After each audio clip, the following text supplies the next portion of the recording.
Hey y'all, welcome back. So Mattel launched something that I completely wasn't expecting at all, and that is a Disney collector line. So the first doll that they've put out, or are going to be putting out, is Maleficent. They're starting a Descent into Darkness series with her, so it'll be a series of collector dolls focusing on the Disney villains, and Maleficent is the first one. So she is set to come out on Friday, April 28th, which I do want to point out, I'm getting ahead of myself a little bit, but I do want to point out I think that the timing is a huge pro because we did find out about this doll last Wednesday or Thursday, somewhere in there. So it's a little over a week's notice to kind of prepare for the fact that this doll is dropping and people might want to be buying her. I don't know about like Barbie collector dolls because I just don't really follow those as closely, but Monster High collector dolls you typically get like 2 to 4 days notice to kind of prepare for the launch. So I was glad that we got a little bit more advance notice, but we have seen pictures of the doll, and so obviously I have to talk about all of my opinions, good and bad. Before we get into it, I do have to say, if you find yourself enjoying the video, if you could give it a like, it is very helpful for me. And then if you aren't subscribed and you like what you see, maybe subscribe so you can see more. But yes, Maleficent. Gosh, I don't even know where to begin. I do love Maleficent as a character. She's one of my favorite Disney villains. So when we got kind of the teaser saying that Maleficent was going to be the doll that was announced, I was really, really excited. And now that we've seen the doll, like I said, I have more mixed opinions. I don't think I'm going to be buying her, and the first reason is just the price tag. We'll get that one out of the way very quickly. We'll probably circle back around to it at the end here, but the doll is going to retail for $150 US, which is a lot. I do know that inherently the fact that there is a Disney licensing automatically makes this doll more expensive, so again, we'll get into it more about like the reasons why I don't love the price, but I don't love the price. However, in an effort to kind of be a little bit more fair, I do understand that Disney dolls are going to be more expensive than other collector dolls. But as far as looking at the actual doll herself, because I feel like we have to go through the doll before I can talk about why I don't really like the price as much, I love the moment that they are trying to capture with this doll. I'm looking at the pictures on my phone that I'll have on screen, so like we're in sync, we're looking at the same thing. But this moment with the green flames kind of half engulfing her, I think is so cool. In the movie, the like original animated Sleeping Beauty movie, Maleficent will appear and disappear in these bursts of green flames, and I just think the purples and the greens are such a cool color mix. So I do love the inspiration for this doll. I think that that is really, really cool. Looking at her dress, I like the flame motif that goes on all along like the dress and the sleeves. I think that the shape is really cool. I, again, love the colors, but there are things that I'm less excited about. It was kind of hard to tell from like the first photos that I looked at, because it looks almost like, especially the purple sleeve that she has, the fabric isn't colored on the back. I did like zoom in and circle what I'm talking about so you guys will know exactly what I mean. But there is one stock photo that I have as of time of filming that is like against a white background, so you can kind of see the colors more clearly, because the big dramatic shots are super pretty, but they're big dramatic shots, and so it can be kind of hard to tell exactly what the colors are going to look like. And from this picture, it looks like the inside of the purple sleeve is just a very light green. I get what they're going for, and I do kind of like it in the sense that I think that it makes the purple really pop, and it makes the shapes very interesting because of the cut of the flames. But I do also think that if you're not paying attention, the green is light enough to where it could look like the fabric is just uncolored on the one side. So I'm kind of 50-50 on that. I don't 100% feel either way. Because like I like it better knowing that it is a type of green, but I do think that it would have been more beneficial to be like a lighter purple or a darker green. Just something where you still get that contrast, but without it looking like maybe it's not painted or like not colored. I don't really know, but moving onward, the rest of the dress I do think is really cool. I feel like they have a lot of different fabrics in here, and I do like all of the textures that that brings to it. There's like some fabric that is a kind of smooth pleather, there's some fabric that's more of a dragon scale kind of print to it, or kind of texture to it, that I think is really, really nice. I think it's fun to include the different fabrics, and again, it's just visually interesting because it is a lot of different textures. I have seen people who are upset because it doesn't appear as though any of the like flame part is hemmed. I don't know. This is going to be one of those things where I almost feel like I have to see reviews of the actual doll to know how I feel about it, because if they've fray checked all the edges to where they won't fray, I do think that it probably looks better than having the edges be hemmed, because I just think that it would look a little bit more stiff and a little bit less dynamic if all of the edges of the flame cut portions were hemmed. But if they don't fray check it, it probably is going to fray at least a little bit over time, and so that would be kind of disappointing. It's one of those things that it's hard to tell from a stock photo what the quality is exactly going to be like, so in an effort to, again, be a little bit more fair to this doll, I think that only time will tell how the edges hold up of the fabric.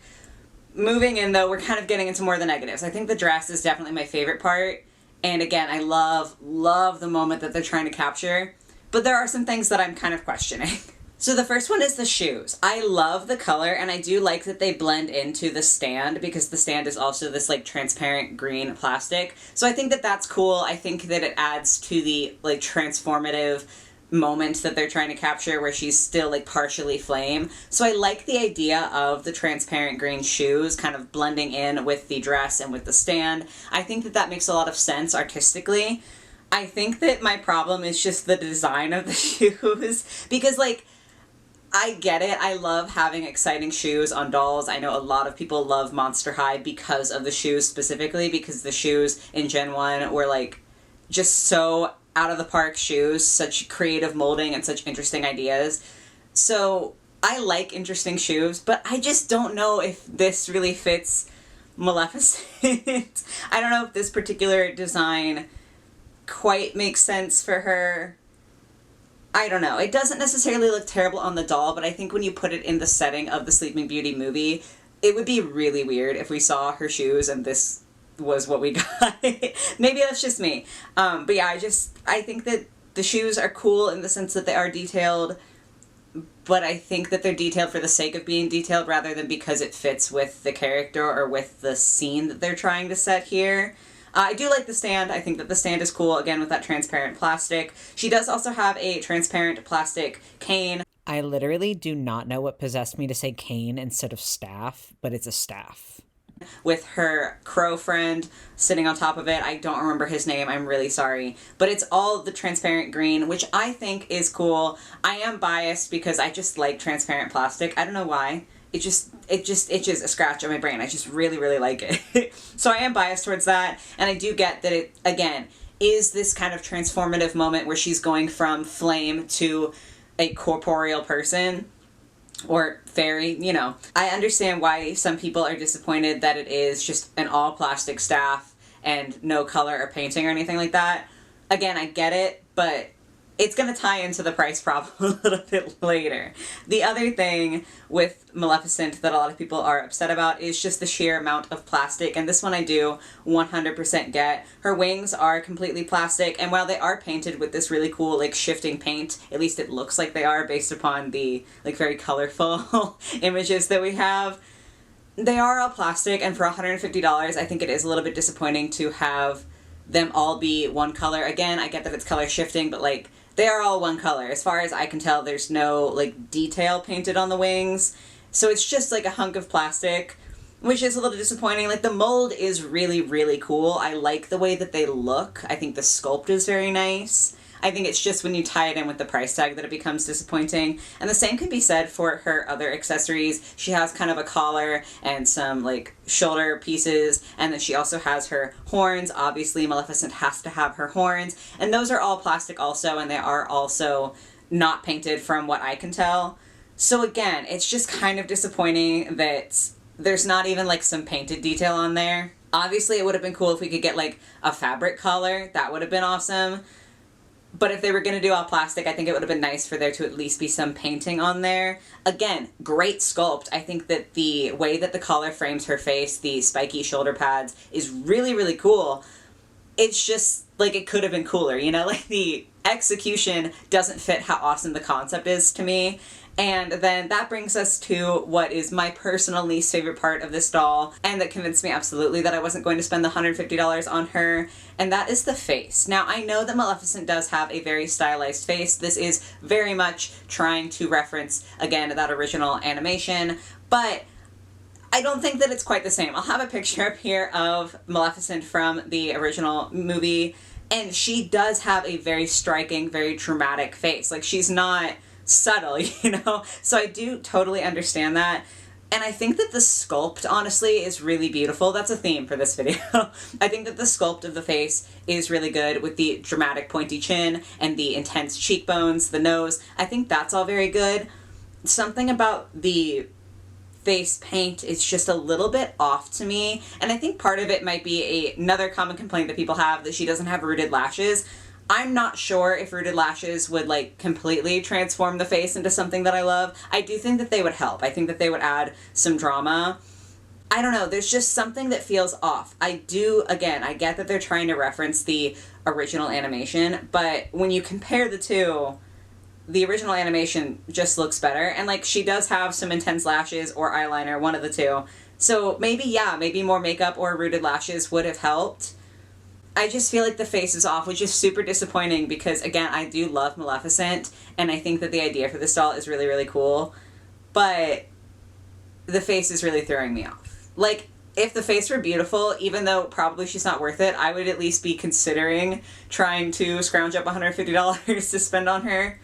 But I know that I would be really disappointed with the face. And that's kind of the big deal with a doll. Like, you want to like the way that the face looks. So overall, I love the idea. I think that some of the execution is really beautiful. The colors are my favorite part by far. I just think that the colors they used in this doll are absolutely magical and very appropriate for what they're trying to do. I think that the sculpting is absolutely on point. Regardless of like the plastic issue, the sculpt of the wings is beautiful, the sculpt of all of her accessories is beautiful, so the sculpting is really good, aside from maybe the shoes. Not that it's like technically not good, but it just doesn't fit in for me at least. But again, for $150, that is a lot of plastic to have. Like, it's a lot.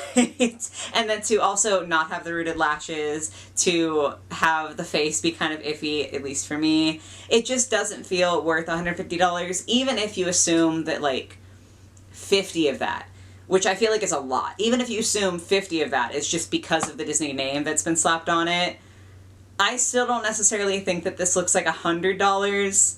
Maybe I'm just hypercritical. I don't know, but I just don't feel like there's enough going on with the doll that has been executed well enough to justify the price tag. The Doll Daddy did do a comparison on Instagram, and I'll have that on screen as well, of a Disney licensed collector Maleficent doll versus this Mattel Disney collector doll.